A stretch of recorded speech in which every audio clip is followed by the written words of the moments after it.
Assalamu alaikum. This is Dr. Nashaba, and today we are going to discuss metabolic alkalosis. As you all know कि जो हमारी body है उसकी normal pH है 7.35 से 7.45. So any condition which leads to body's pH more than 7.45, that will be termed as alkalosis. तो metabolic alkalosis में क्या होगा कि बॉडी की पीएच 7.45 से ज्यादा होगी.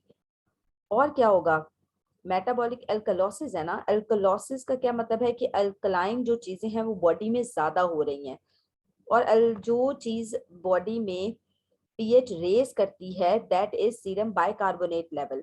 तो जब भी बाइकार्बोनेट लेवल ज्यादा होगा because it is a base, तो 7.45 से पीएच ज्यादा होगी और उसको हम एल्कलोसिस कहेंगे. या फिर दूसरी कंडीशन है अगर बॉडी से एच पॉजिटिव आयंस का लॉस हो रहा है. एच पॉजिटिव हमें पता है एसिडिक इन नेचर है ना, तो जब भी एच पॉजिटिव आयंस लॉस हो रहे हैं बॉडी से या फिर बाइकार्बोनेट गेन हो रहे हैं, तो that will be termed as metabolic alkalosis. ठीक है.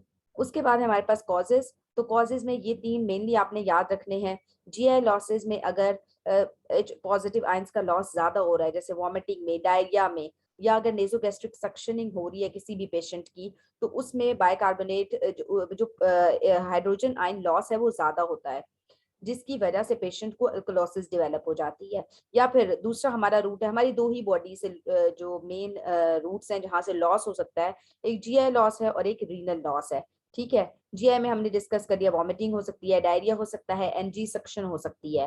रीनल लॉस में हमारे पास आते हैं डाययूरेटिक्स. ये डाययूरेटिक्स हमारी बॉडी में इलेक्ट्रोलाइट्स को बहुत ज्यादा डिस्टर्ब करते हैं. ये हमने कल भी डिस्कस किया था हाइपोकलीमिया में भी, कि स्पाइरोनोलैक्टोन और एल्डेक्टोन के अलावा बाकी सारी जो डाययूरेटिक्स हैं वो हाइपोकलीमिया कराते हैं. इसी तरह जो लूप और थायजाइड डाययूरेटिक्स होते हैं वो मेटाबॉलिक अल्कलोसिस कराते हैं. इसके अलावा मिनरलोकॉर्टिकॉइड एक्सेस है तब भी मेटाबॉलिक अल्कलोसिस हो जाएगी. पोस्ट क्रॉनिक हाइपरकेप्निया में भी मेटाबॉलिक अल्कलोसिस हो जाएगी. और अगर एच पॉजिटिव आयंस मूवमेंट इनकी होती है हाइड्रोजन आयंस की इनटू द सेल्स, जैसे अगर हाइपोकलीमिया है तो हाइड्रोजन आयंस बॉडी को छोड़ के इनसाइड दी सेल्स ज्यादा हो जाएंगे और बॉडी में कम हो जाएंगे. तो क्या होगा कि एक्स्ट्रा सेलुलर कंपार्टमेंट में अगर हाइड्रोजन आयंस नहीं है तो बॉडी की पीएच बढ़ना शुरू हो जाएगी. बाकी पोस्ट क्रॉनिक हाइपरकेप्निया क्या होता है, मिनरलोकॉर्टिकल एक्सेस की वजह से क्यों होते हैं, ये आपको बहुत ज्यादा डिटेल करने की जरूरत नहीं है. देन हमारे पास मेटाबॉलिक अल्कलोसिस के साइंस एंड सिम्टम्स आते हैं.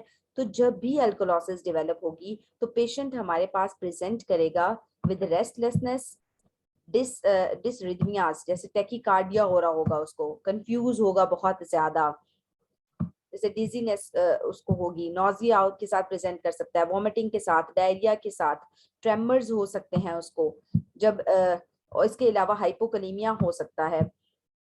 और ये होता क्यों है, ये वही कॉजेज हैं जो हम ऊपर डिस्कस कर चुके हैं कि अगर सोडियम बाइकार्बोनेट ज्यादा है, हाइड्रोजन आयंस कम है, बंदा लूप या थायजाइड डाययूरेटिक्स यूज कर रहा है, जीआई सक्शनिंग बहुत ज्यादा हो रही है, या सीवियर वॉमिटिंग या severe diarrhoea. Mainly severe vomiting जो है वो एसोसिएटेड होती है with the hydrogen iron loss. Hydrogen ion basically हमारे पास एसिड है ना, तो जब भी वॉमिटिंग होती है तो गैस्ट्रिक कंटेंट्स लॉस होते हैं, और हमें पता है कि सबसे ज्यादा एसिड हमारी बॉडी में स्टमक में होता है. तो जब भी वॉमिटिंग होगी स्टमक वाला एसिड सारा बाहर निकल जाएगा, तो पीछे जो मीडियम है वो अल्कलाइन हो जाएगा. ठीक है.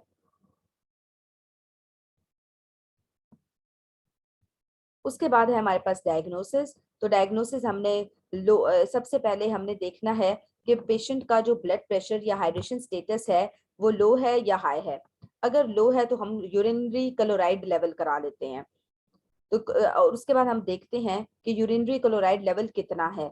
अगर मोर देन 20 मिलीमोल पर लीटर है तो हमारी अप्रोच डिफरेंट होती है, अगर लेस देन 20 मिलीमोल पर लीटर है तो हमारी अप्रोच डिफरेंट होती है.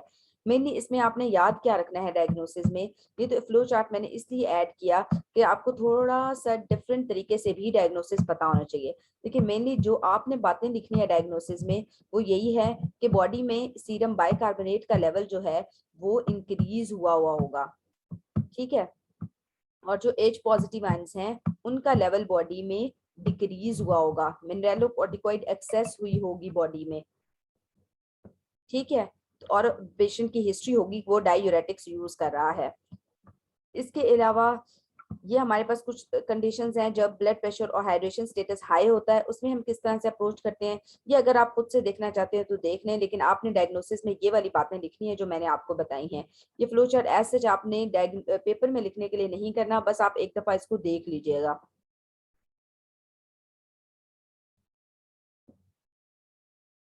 उसके बाद है जी ट्रीटमेंट, किस तरह से हम करेंगे पेशेंट का।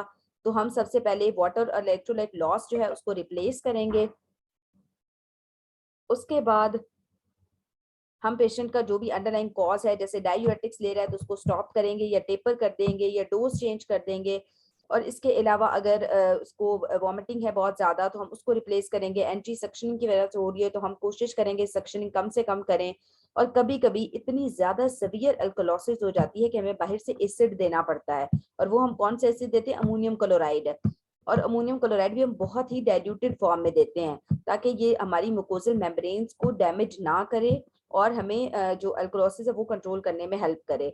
तो जब भी अगर मेटाबॉलिक अल्कोलोसिस सवेयर है और बॉडी कंट्रोल नहीं कर पा रही, और हमने भी इलेक्ट्रोलाइट्स दिए, वाटर इम्बेलेंस को ठीक किया, कॉज को ट्रीट किया, लेकिन फिर भी बेहतर नहीं हुआ पेशेंट, तो हम क्या करते हैं कि हम उसे अमोनियम क्लोराइड देते हैं आईवी डाइल्यूटेड फॉर्म में।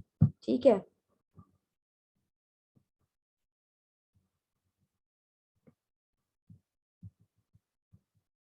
उसके बाद ये हमारे पास स्टेप अप से हैं। कुछ जनरल कैरेक्टरिस्टिक्स बताया मैं कि क्या होता है कि ब्लड पीएच बढ़ जाती है, बाइकार्बोनेट भी बढ़ जाते हैं और हाइड्रोजन आयंस कम हो जाते हैं।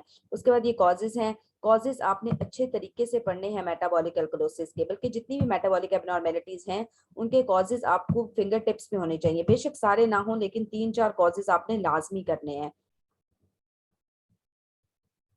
उसके बाद है हमारे पास क्लिनिकल फीचर्स, तो ये हमने कर लिए हैं। कोई कैरेक्टर हमने अभी आपने देखा होगा, हमने डायग्राम देखी थी क्लिनिकल फीचर्स वाली, तो वो सारे इसी तरह के थे। इरिटेबिलिटी है, डिजीनेस है, तो इसके साथ पेशेंट हमारे पास प्रेजेंट करता है, मतलब कोई स्पेसिफिक साइंस एंड सिम्टम्स नहीं होते। बस एक पेशेंट की हिस्ट्री, और दूसरा जब हम उसके इलेक्ट्रोलाइट्स कराते हैं, हम उसके एबीजीज कराते हैं, मतलब आर्टीरियल ब्लड गैसेस कराते हैं, तब हमें पता चलता है कि पेशेंट की जो अंडरलाइन कॉज है इरिटेबिलिटी की, डिजीनेस की, वो क्या है।